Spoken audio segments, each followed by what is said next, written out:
오늘은 간절한 마음으로 말씀을 받아라고 하는 제목으로 함께 주님의 음성 듣기를 원합니다. 어느 시골의 정육점 주인이 먼 친척으로부터 반가운 소식을 들었습니다. 사실은 이제 친척이 죽었기 때문에 슬픈 소식이지만 유산을 자신에게 주겠다 하는 소식을 듣게 된 것이죠.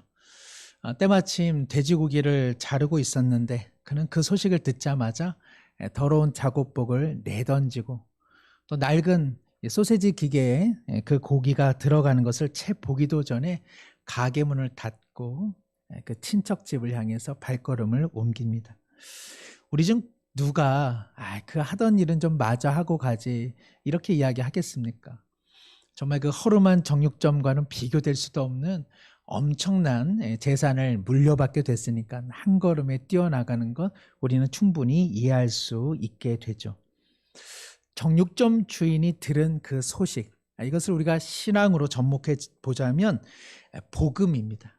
하나님께서 우리를 향한 복된 소식, 그 소식이 바로 하나님의 말씀이요, 그것을 우리는 하나님의 계시라고 이야기를 합니다.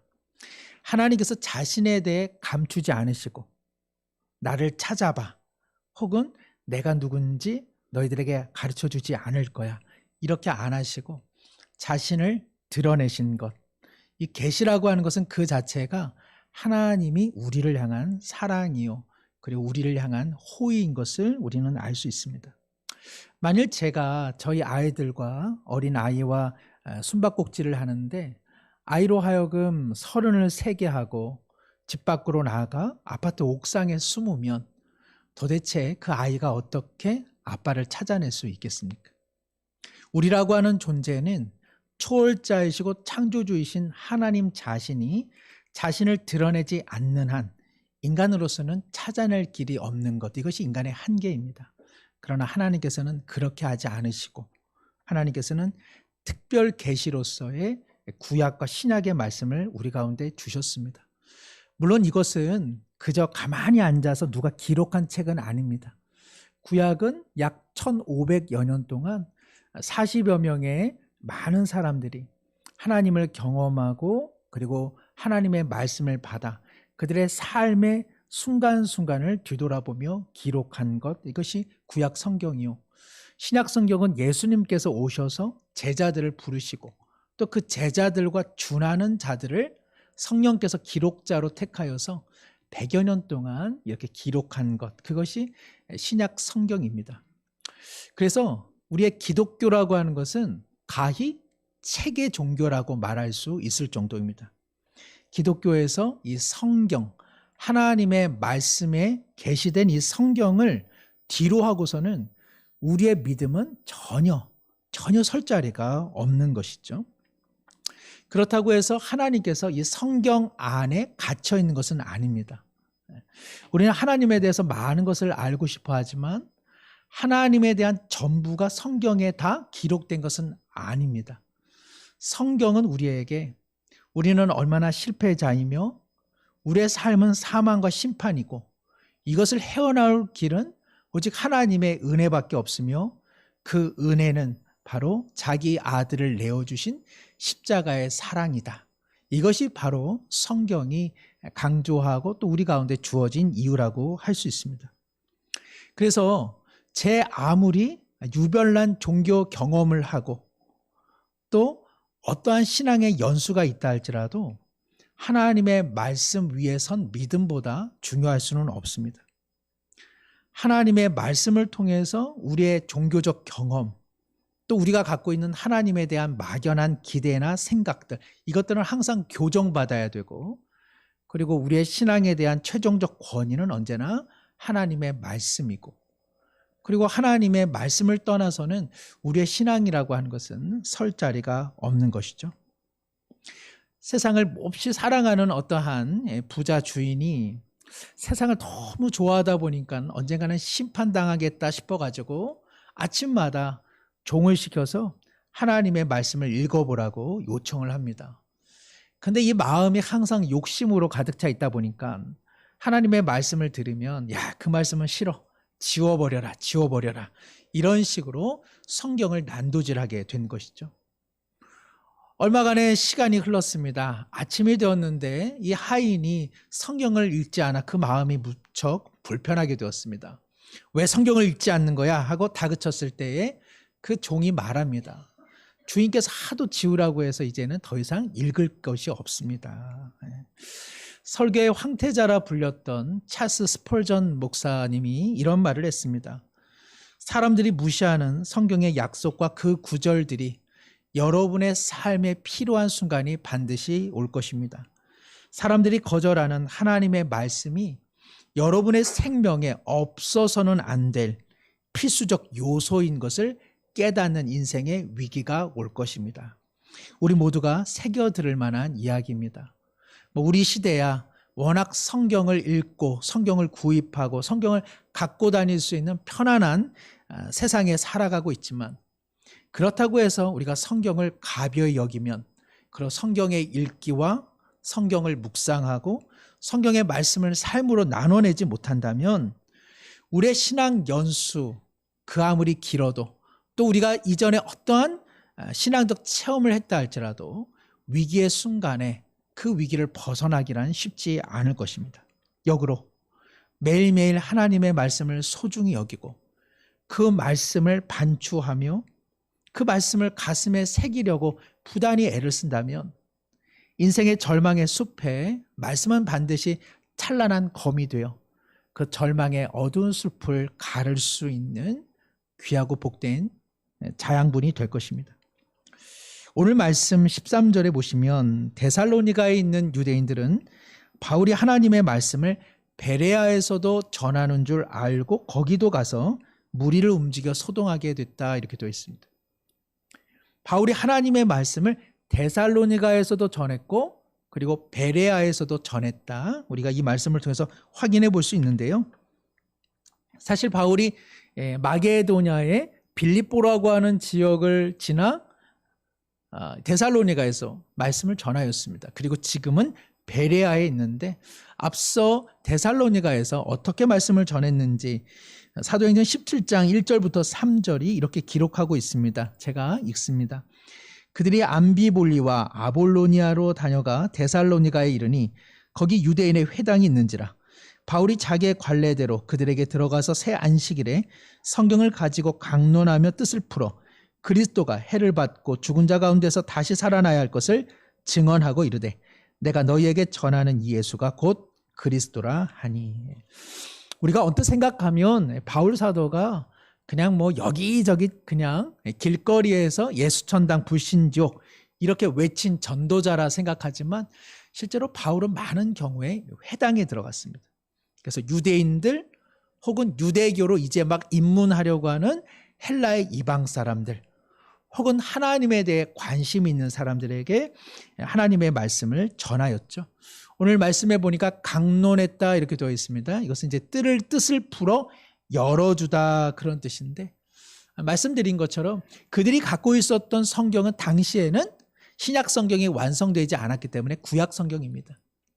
구약 성경은 우리의 실패 그리고 죄와 사망으로 치닫는 우리 인생을 하나님께서 구원하시기 위해 메시아를 보낼 수밖에 없는 우리의 누추한 삶을 이야기하는 것이요, 그리하여 마침내 오신 예수 그리스도 그분이야말로 우리의 메시아가 됩니다. 그것을 이제 바울 사도가 회당에 모인 사람들에게 말씀을 전한 것이죠. 제가 여기서 강조하고 싶은 것은 바울은 놀라운 회심의 경험 그리고 하나님에 대한 풍부한 지식이 있었음에도 불구하고 그는 언제나 성경을 열어 성경의 말씀을 그들에게 전함으로 그들에게 생명이 임하게 됐다는 것입니다. 사랑하는 성도 여러분, 우리의 신앙은 어디에 기반을 두고 있습니까? 우리의 신앙은 아주 오래전 첫사랑으로 기가 막히게 만났던 어떤 종교적 경험, 거기에 혹시 머물러 있는 것은 아닙니까? 아니면 오래전에 어떤 설교자를 통해 한두 번 들었던 어떤 기막힌 말씀의 충격, 거기에만 혹시 멈춰 있는 것은 아닙니까? 아니면 내가 그저 신앙생활 오래 했고 내가 교회 봉사 오래 했으니까 하나님께서 이런 하나님은 내게 되실 거야 라고 하는 막연한 기대나 막연한 생각으로 신앙생활을 하고 계시는 것은 아닙니까? 앞서 정육점 주인의 경우 그가 만일 친척이 참 좋은 사람이요 나를 좋아했는데 아마 그가 죽었다니 나에게 유산을 줬겠지. 그러한 막연한 마음으로 그가 정육점 문을 닫았다면 우리 중에 다 그를 말렸을 것입니다. 진짜 그 사람이 유산을 줬대? 그냥 그것은 당신 바램이잖아. 이전에 당신이 경험했던 경험치에서 말하는 것이지 실제 그 사람이 당신에게 유산을 줬다는 증거가 어딨어. 우리는 모두 되물어 보게 될 것입니다. 사랑하는 성도 여러분, 강한 믿음과 확신이 중요한 것이 아닙니다. 내 종교적 열정이 중요한 것 아닙니다. 기독교의 믿음은 하나님의 말씀 위에 기반이 되어 있어야만 한다는 것입니다. 하나님의 말씀, 하나님이 말씀하시고 그리고 하나님께서 기록해 두신 말씀에 대한 이해 없는 신앙이라고 하는 것은 우리의 인생에 고통과 풍파가 오는 한 전혀 힘을 못 씁니다. 복음서에 공통적으로 기록된 사건 중 하나가 갈릴리 바다의 풍랑을 잠잠하게 하신 예수님의 능력에 관한 사건이죠. 바다에 큰 풍랑이 일 때 예수님께서 오히려 주무시고 계십니다. 그래서 제자들이 놀라서 예수님을 흔들어 깨우며 말합니다. 우리의 죽게 된 것을 돌아보지 아니하시나이까. 그때 예수님께서 제자들을 향해서 믿음이 작은 자들아 이렇게 말씀하십니다. 마태복음 8장 26절인데요. 예수께서 이르시되 어찌하여 무서워하느냐 믿음이 작은 자들아 하시고 곧 일어나사 바람과 바다를 꾸짖으시니 아주 잔잔하게 되거늘. 예수님께서 바람과 바다를 꾸짖기 전에 제자들을 책망하시는데 뭐라고 책망하십니까? 믿음이 작은 자들아. 어떤 면에서 예수님께서 제자들을 향해 믿음이 작다고 이야기하셨을까요? 야, 갈릴리 바다에 큰 풍랑과 파도가 일어났던들 내 이거 하나 제압하지 못할 것 같아서 이렇게 두려워하느냐? 너희들의 인생에 문제가 있을 때 내가 이것을 해결해 주지 못할 것 같아 이렇게 너희들이 소동을 피느냐? 참 믿음이 없다. 우리는 언뜻 이렇게 생각할 수 있습니다. 그러나 예수님께서 말씀하신 믿음이 작다라고 하는 것은 바로 그러한 믿음 자체를 지금 책망하고 있는 것입니다. 너희들이 나를 깨운 이유가 무엇이냐? 너희들의 삶에 뜻하지 않은 광풍과 바람과 파도가 일어나 그저 나를 너희들의 삶의 문제 해결사로 여겨 나를 흔들어 깨운 것이 아니더냐?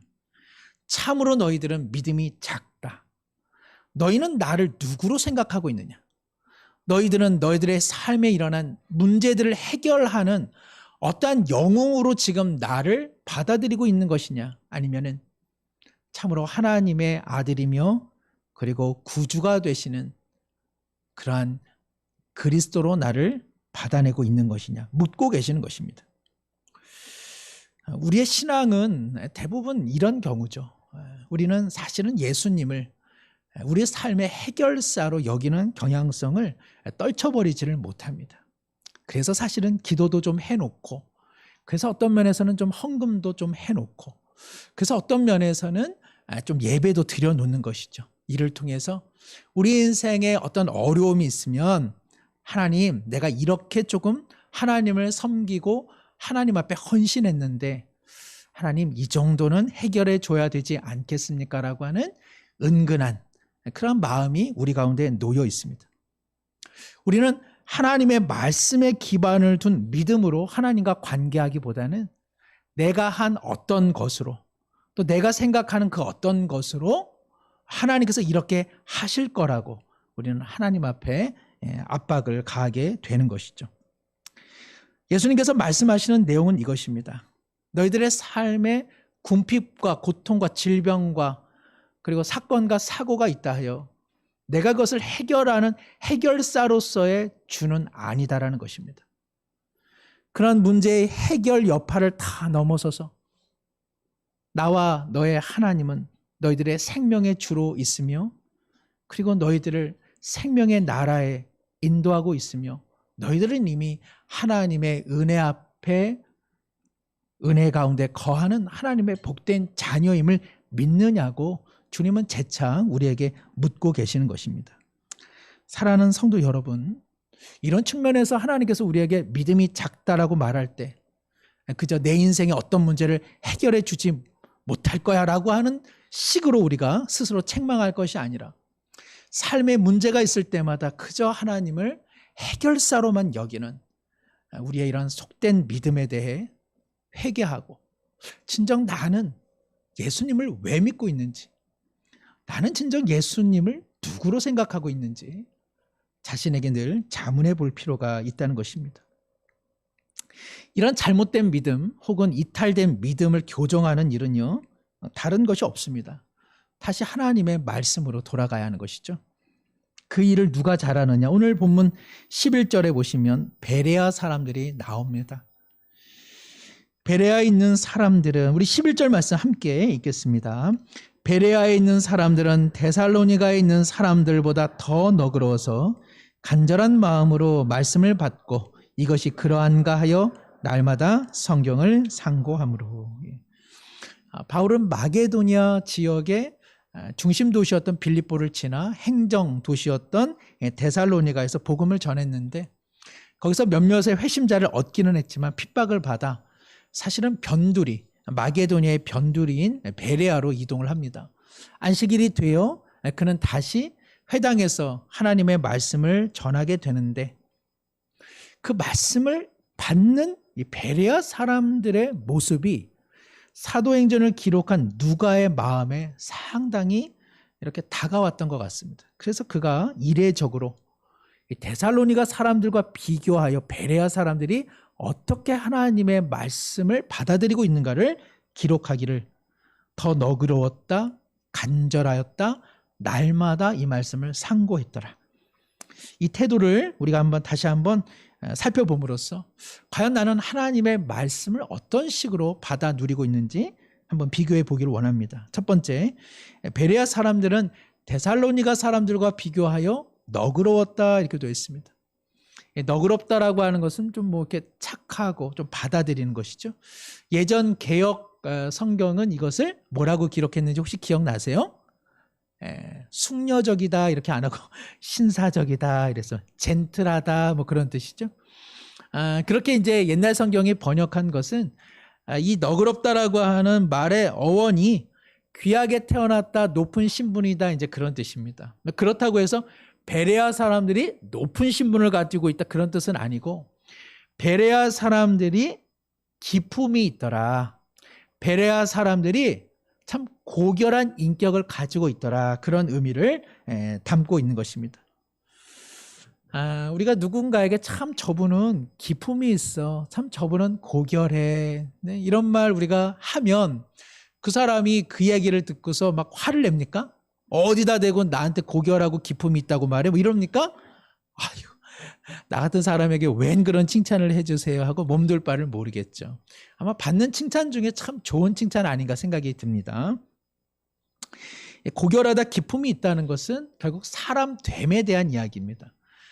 그가 무엇을 입었든지 어디에 살든지 또 그의 위치가 어떠하든지 그것을 다 떠나서 참 인격이, 참 사람이 참 잘된 사람이다. 참 고결하다. 사람이 거칠지 않다. 기품이 있다. 그런 의미이죠.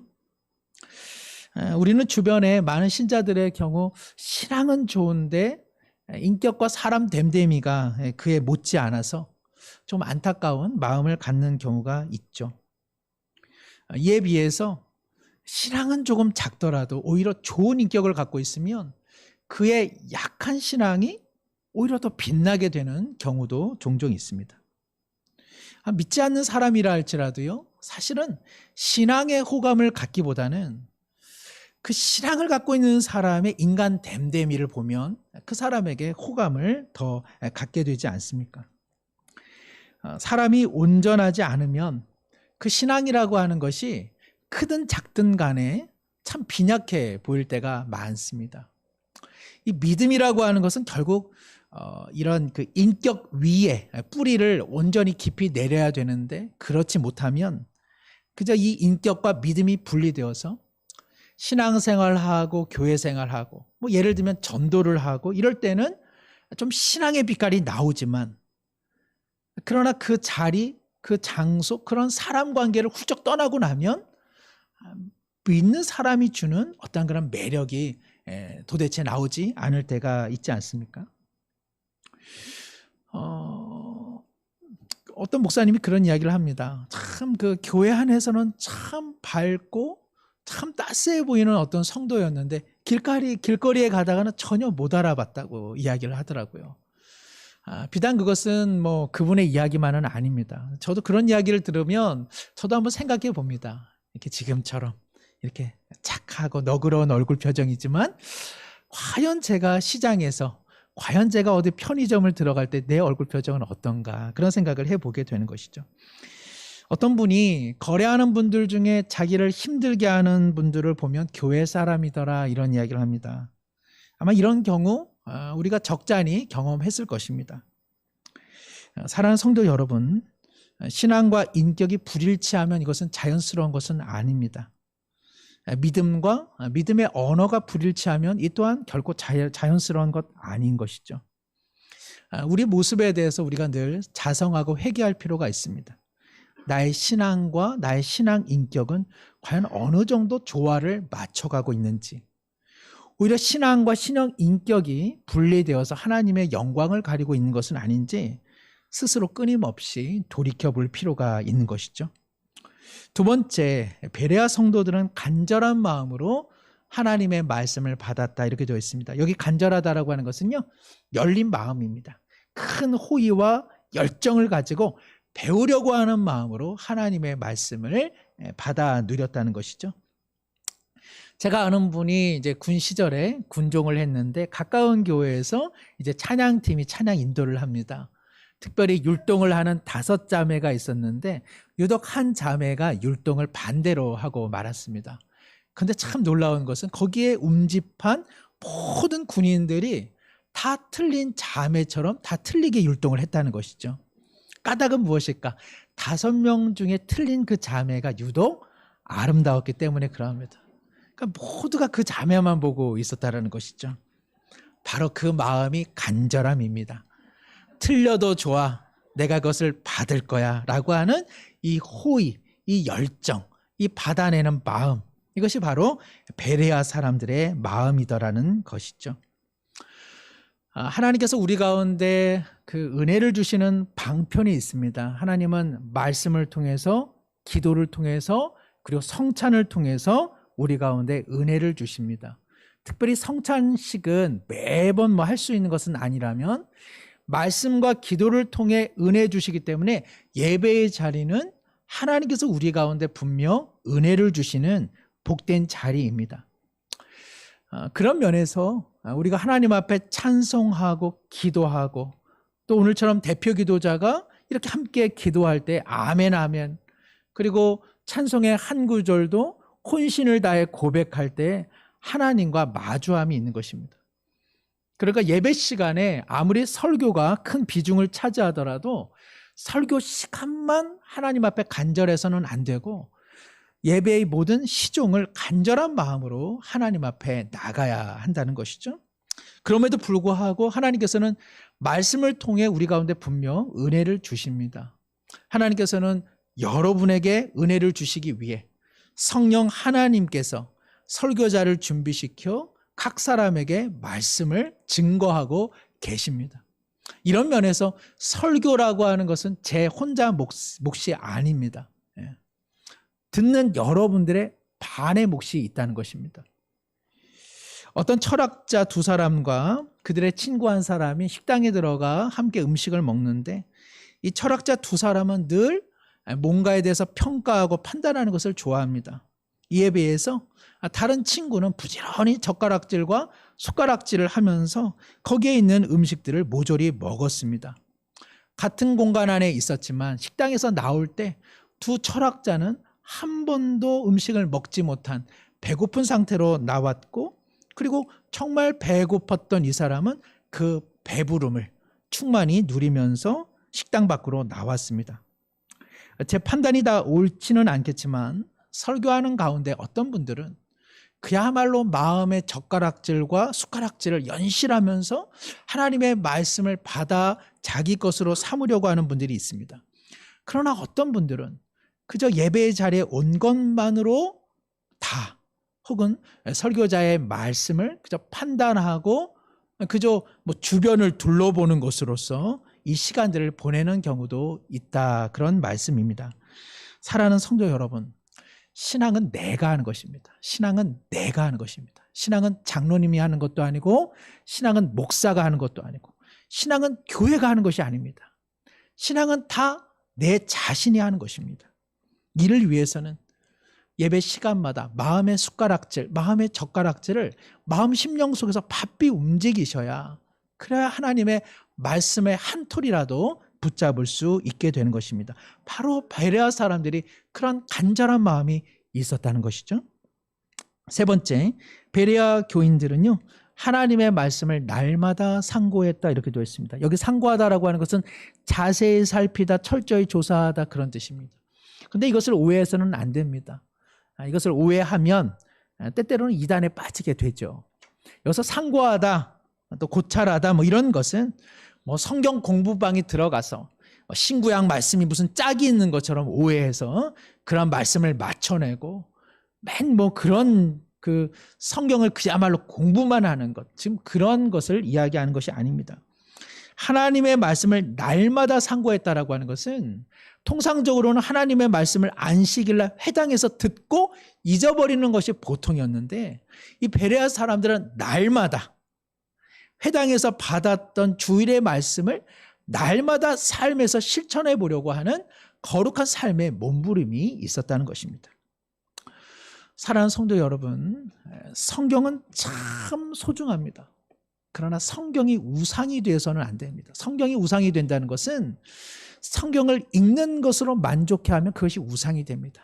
디모데후서 3장 15절, 16절, 17절에 하나님께서 성경을 주신 것은 구원의 능력을 깨닫게 하며, 그리고 이 말씀으로 우리가 하나님의 선한 사람, 하나님의 준비된 자녀로 구비되게 하기 위하여 성경을 주신 것이지, 성경이 무슨 신단지, 성경이 무슨 그냥 꿀단지처럼 그냥 성경만 읽어내면 뭐가 되는 것 아니라는 것입니다.